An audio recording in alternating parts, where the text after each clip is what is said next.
La salvación, la seguridad eterna y la santificación, como aprendimos en las primeras 3 sesiones, son palabras que se refieren a las obras de Dios. La palabra para la 4ª sesión es soberanía. La soberanía, sin embargo, no se refiere a una de las obras de Dios, sino a una de sus cualidades únicas. Por eso, en esta sesión, nuestro interés principal no será ver lo que Dios ha hecho o está haciendo, sino ver quién es Dios. Al entender mejor la identidad, la naturaleza o el carácter de Dios y cómo se relacionan con su soberanía, también desarrollaremos una apreciación más profunda de su obra al ministrar a cada uno de nosotros.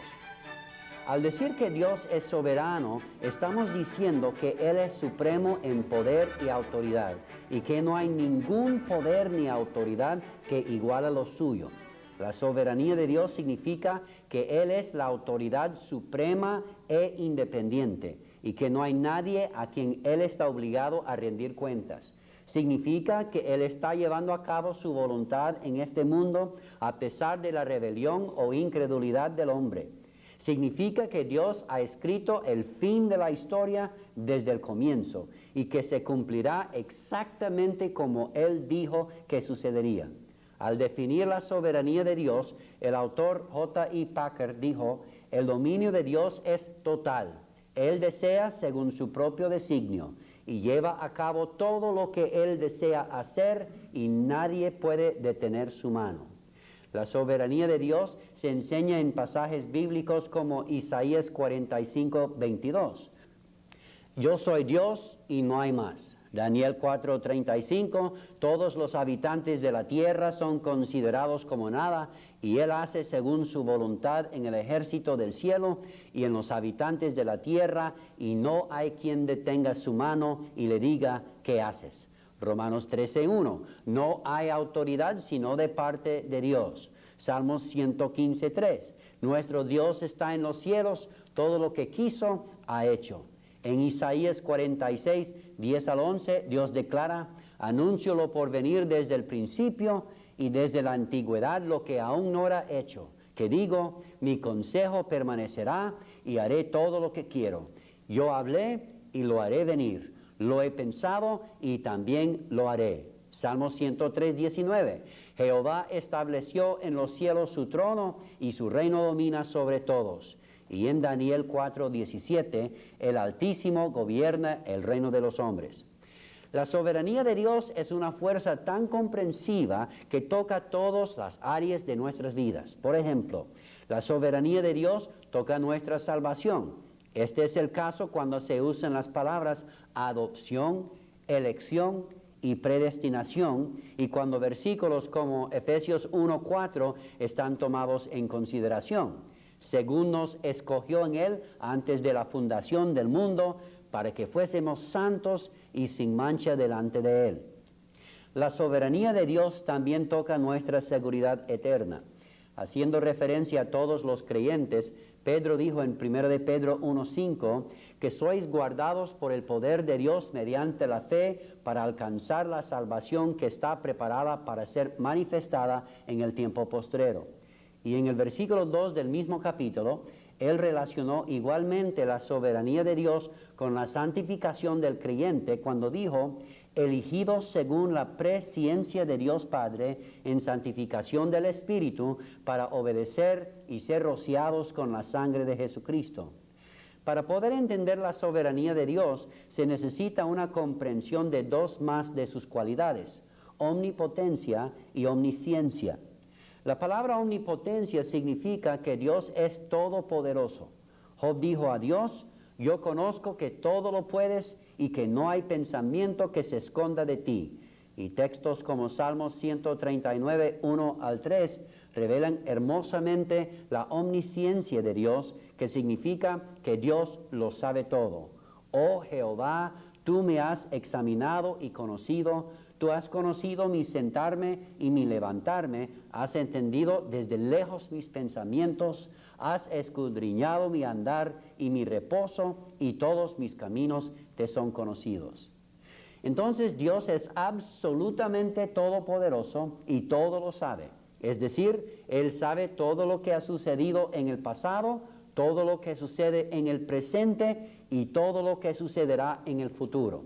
Y en tiempos antiguos, quedando perfectamente fiel a su naturaleza omnisciente, como se relaciona con su gracia soberana, Dios miró con justicia en el futuro y vio todas las personas quienes le aceptarían por medio de Cristo, y en aquella eternidad pasada Él simplemente, amorosamente y con gracia infinita les escogió. Como Él era y es omnisciente, no pudo evitar verles, y por razón de su gracia, Él no pudo evitar elegirles. Por lo tanto, en lenguaje bíblico, todos los creyentes llegaron a ser elegidos según la presciencia de Dios.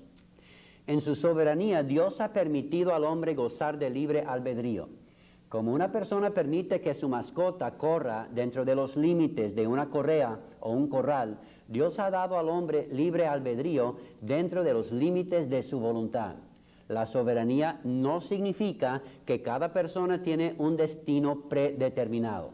Temer que la soberanía de Dios reduzca la voluntad del hombre o su libre albedrío en relación a la salvación es absolutamente innecesario.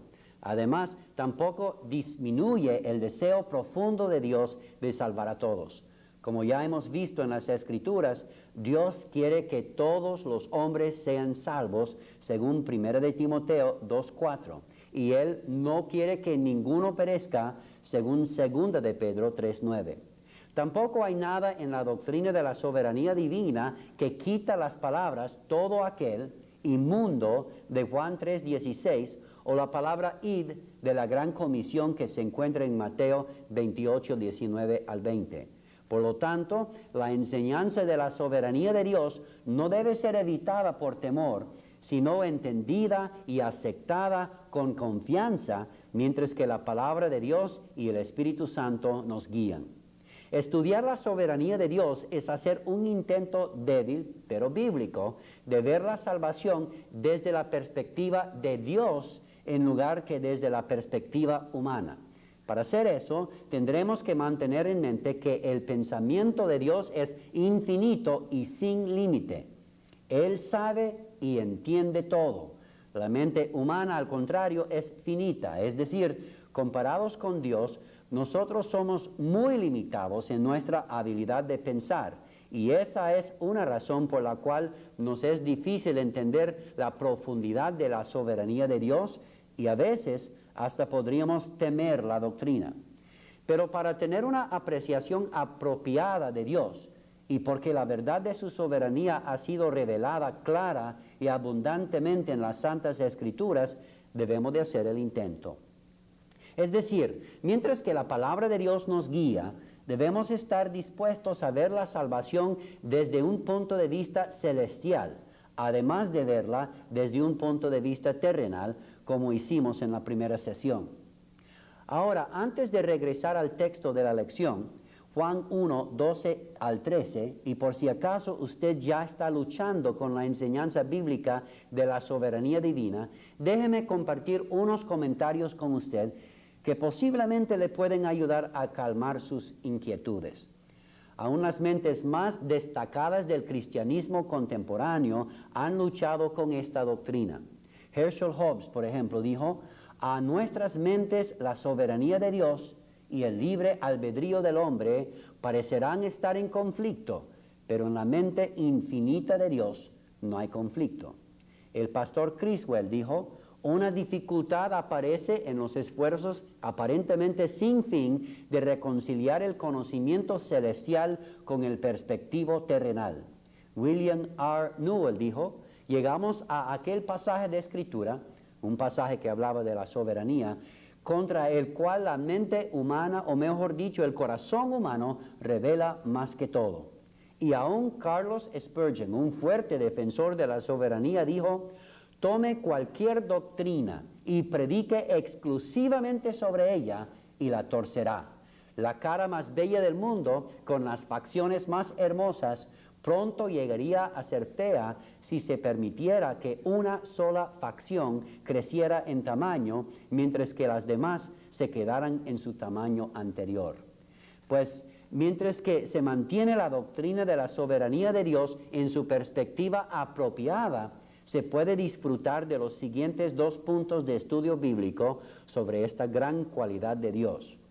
Leeremos de Juan 1, 12 al 13 y después enfatizaremos la libertad del hombre.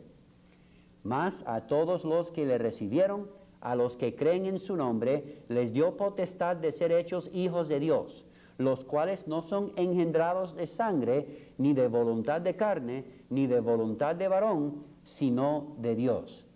Por favor, tomen nota de las expresiones en versículo 12. Mas a todos los que le recibieron y a los que creen en su nombre. Con estas palabras se hace evidente que Dios no creó a los hombres como títeres sin cerebros, colgados de cuerdas que Él manipula, ni tampoco los creó como un robot mecánico que Él ha programado para no tener voluntad propia. Al contrario, Dios creó a los seres humanos para ser los objetos especiales de su amor y bondadosamente les dio todos los poderes, privilegios y responsabilidades del libre albedrío. Cada persona es libre para creer o no creer en Cristo, para aceptar la voluntad de Dios o rechazar la voluntad de Dios. Y cada persona también es personalmente y totalmente responsable por sus decisiones, porque Dios nos ha dado la libertad de elegir desde el principio del tiempo humano. Por ejemplo, los primeros 2 seres humanos, Adán y Eva, en Génesis 2:17, tuvieron el poder de elegir entre obedecer a Dios o desobedecer a Dios. Desgraciadamente, ellos eligieron desobedecer y según Génesis 3:8 al 24, el precio de su decisión fue caro. También, el pueblo de Israel durante el tiempo de Moisés tuvo el poder de elegir a Dios o el becerro de oro, según Éxodo 32:26. El pueblo de Israel durante el tiempo del profeta Elías tuvo el derecho de elegir entre Dios o Baal, según Primera de Reyes 18:21. Toda la gente que vivía en Jerusalén durante el tiempo de Cristo tuvo la oportunidad de elegir entre Cristo o Barrabás, según Mateo 27:17. En una ocasión Jesús miró abajo a Jerusalén desde el monte de los olivos y lloró sobre su incredulidad. Jesús dijo en Mateo 23:37, Jerusalén, Jerusalén, que matas a los profetas y apedreas a los que te son enviados. ¿Cuántas veces quise juntar a tus hijos como la gallina junta sus polluelos debajo de las alas y no quisiste? Jesús dijo, quise juntar a tus hijos como la gallina junta sus polluelos, pero no quisiste. El corazón de Jesús fue quebrantado porque Él quisiera que los hombres vinieran a Él para poder amarles, salvarles y protegerles como una gallina junta sus pollitos debajo de las alas. Pero ellos no quisieron. Cristo llama a todos, pero muchos resisten su llamado. No es que ellos no pueden ser salvos, es que no quieren ser salvos. Según un versículo que ya hemos estudiado, Juan 3:18, todos los que viven en nuestra época pueden elegir aceptar a Cristo y ser salvos, o rechazar a Cristo y ser perdidos. Por lo cual se puede decir con toda seguridad que no hay nada en la doctrina de la soberanía de Dios que les robaría del libre albedrío que Dios, con gracia, ya les ha dado. Agustín dijo que la muerte de Cristo fue suficiente para salvar a todos, pero eficiente solamente para los que creen. El sacrificio vicario de Cristo potencialmente es universal, a la disposición de todos, pero llega a ser una realidad solamente a los que confían en Él como su Salvador personal. Esto fue el pensamiento de Pablo que él compartió cuando dijo, el amor de Cristo nos constriñe, pensando esto, que si uno murió por todos, luego todos murieron y por todos murió. Y porque esperamos en el Dios viviente, que es el Salvador de todos los hombres, mayormente de los que creen. El amor de Dios no requiere más de la sangre de Calvario para limpiar el peor pecador que para limpiar la niña más pequeña. La sangre de Cristo es suficiente para limpiar todos los pecadores. Cristo pagó el precio para todo el pecado, pero es necesario recibirle para que sea eficaz. Cristo murió por nosotros como individuos y por nuestro pecado personal. Así que todos los que a Él vienen serán salvos. No hay un fin, ningún límite al amor de Dios. Hay perdón abundante para todos los que le reciben. Y eso es la clave, tienen que venir. Dios es un Dios que ama a toda la humanidad. Jesús dijo en Juan 5:40 que la razón por que algunos hombres no fueron salvos era porque no querían venir a Él para tener vida eterna. Él no dijo que no podían venir, Él dijo que no querían venir. Hay personas que deliberadamente eligen no venir a Cristo. Es su decisión, no es decisión de Dios. Dios ha dado a todos la capacidad de elegir, pero cada persona es responsable a Dios por las decisiones que hace. El hecho de que todos tienen libre albedrío es el último testimonio a la soberanía de Dios. Dios no pierde su soberanía cuando nos permite tener el derecho de elegir. El hecho de que tenemos libre albedrío es un testimonio de que Dios es tan seguro, tan poderoso, tan completamente en control, que Él puede permitirnos tomar decisiones personales. Sin embargo, es importante agregar que a pesar de la libertad que Dios nos permite, Dios ha puesto límites y ningún hombre puede traspasar estos límites. Ahora pensemos un momento en la soberanía de Dios. Para mantener un balance apropiado, por favor, tomen nota de dos frases más en Juan 1, 12 y 13. Les dio potestad y sino de Dios. Estas frases en su contexto enseñan que Dios es soberano y también indican que la libre voluntad del hombre y la soberanía de Dios no se contradicen, sino se complementan la una a la otra. La salvación no es de origen humano ni por decisión humana. El texto dice claramente que el hombre tiene libre albedrío, pero también indica que la oferta de la salvación no es de origen humano ni por decisión humana. Es de Dios, por su potestad y no por voluntad de hombre. Unos capítulos más tarde, Juan cita las palabras de Jesús cuando él dijo: ninguno puede venir a mí si el Padre que me envió no le trajere, y ninguno puede venir a mí si no le fuere dado del Padre. A la mente humana, estos son dos pensamientos irreconciliables: que el hombre tiene libre albedrío y que Dios trae al hombre a sí mismo según su soberanía. Los dos pensamientos están enseñados en el mismo versículo de las Escrituras. Todo lo que el Padre me da, vendrá a mí, y al que a mí viene, no le echo fuera. Juan 6:37. Estas dos doctrinas no se oponen.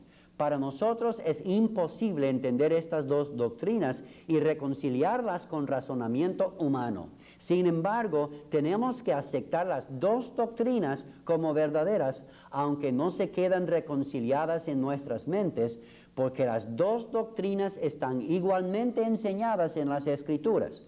Por fe creemos que son reconciliadas en la mente de Dios. Si pudiéramos entender todos los aspectos de la soberanía de Dios, seríamos iguales a Dios. No tengo que tener todas las respuestas, ni tengo que entender todo lo que se relaciona con Dios. Cuando mi mente llega a su límite de entendimiento, descanso en los brazos de fe. Todos hemos oído la historia de las tribulaciones de Job. Job quería que Dios le contestara todas sus preguntas acerca del tratamiento que él estaba recibiendo. En lugar de contestar las preguntas de Job, Dios le hizo 40 preguntas a él. Job reconoció que cualquier persona que tuviera aquel nivel de conocimiento y aquel nivel de poder podría cuidarle. Job no recibió la respuesta a su pregunta. Se le olvidó la pregunta. Job reconoció que hay más sabiduría en las preguntas de Dios que en las respuestas de los hombres. Job reconoció que el que sabía las respuestas a aquellas preguntas seguramente sabía cuál era lo mejor para él. Entonces Job dijo a Dios: yo conozco que todo lo puedes y que no hay pensamiento que se esconda de ti, mas ahora mis ojos te ven, por tanto me aborrezco y me arrepiento en polvo y ceniza. Job aprendió más acerca de Dios en las pruebas de la vida que jamás hubiera aprendido en la prosperidad. La soberanía de Dios no siempre contesta todas las preguntas que tenemos mientras vivimos nuestras vidas, pero más importante que darnos el por qué, la soberanía establece nuestra fe en el quién. Salvación, según Efesios 1, 3 al 14, es la obra sobrenatural de Dios con la cual Él ha propuesto, planeado y proveído vida eterna a todos los que creen.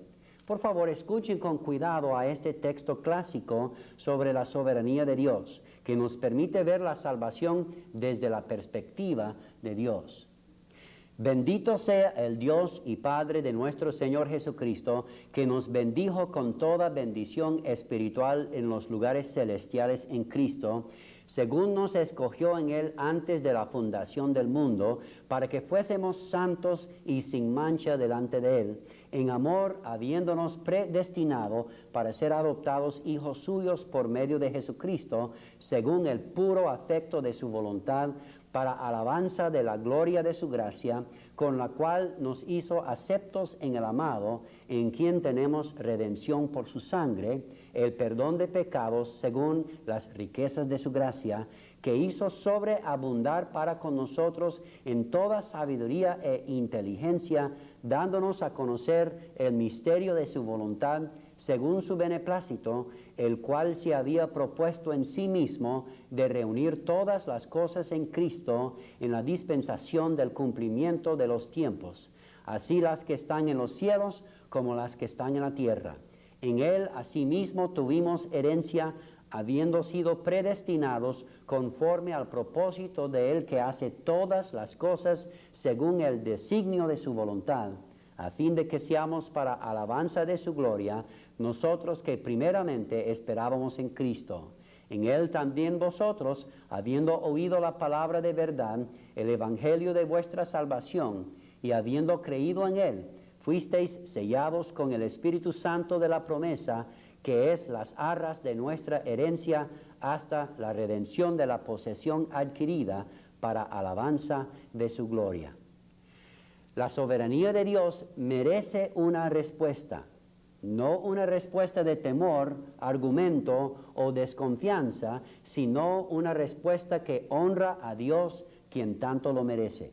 Por lo tanto, en relación a su naturaleza soberana que Dios ha usado con toda gracia para traernos bendición salvadora, aprendamos primero a apreciar verdaderamente la grandeza de Dios al darnos el don de la salvación. Después, confiamos plenamente en Dios para la salvación.